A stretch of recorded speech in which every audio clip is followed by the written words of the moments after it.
Okay, practice 2, B, B, and then we'll do C.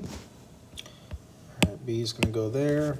Let's make C, copy it over there. All right, on letter B again. Just like on the last one, y was not by itself. So on the top one, let's add an x and divide by 2. As I add an x, divide by 2. Now on the bottom one, I'm going to subtract 3x and divide by 2. Subtract 3x and divide by 2. Okay, let's go ahead and get ready to graph these two things out. There's my y-axis. Now let's try to write that a little bit better. There's my x-axis. Okay, so for the first one, it's going to be a dashed one with a y-intercept of 3 and a slope of 1 over 2. Y-intercept of 3, y-intercept of 3 and a slope of 1 over 2, up 1, right 2. Up 1, right 2, up 1, right 2, down 1, left 2, down 1, left 2, down 1, left 2. Take your ID, make a dashed line, and let's go shade that. And we are going to shade below the line because it is the less than symbol. Again, there's no or equal to there, and that is why we made it dash. If it was an or equal to, then it would have been solid. Now on the second one, as we do that, I'm going to make it a different color, and we're going to see where the two regions overlap. Now this next one will be solid because of the or equal to. The y-intercept is at 1, and we've got a slope of -3 over 2. So let's go up 1, the y-intercept to start off with, and then go down 3. 1, 2, 3, right 2, down 1, 2, 3, right 2. It's the same thing as going up 3. 1, 2, 3, left 2. 1, 2, 3, left 2.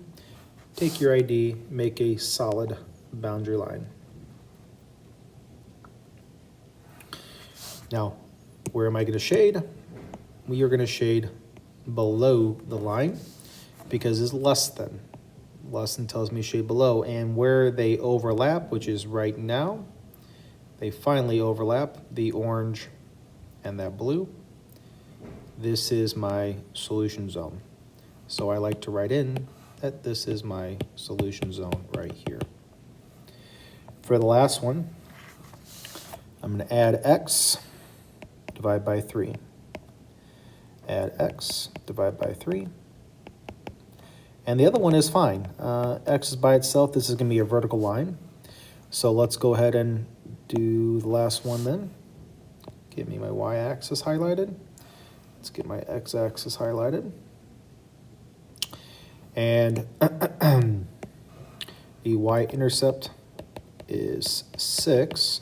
This is going to be a solid line, first off. And the slope is 1/3. Let's go up 6 for the y-intercept. 1, 2, 3, 4, 5, 6. And then let's play the slope game. Up 1, right 3, up 1, right 3. Can't go any further, so let's go down 1, left 3. Down 1, left 3.